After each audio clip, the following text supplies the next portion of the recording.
how to cook. Some people do it like this.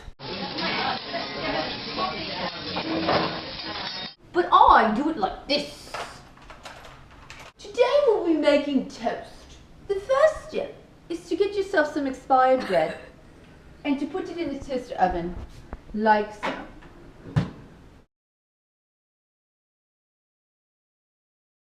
Take it out when it's finished. Ah, perfection. And you serve it to a loved one on a plate with expired cookies. Here's my loved one. And here is my expired cookies.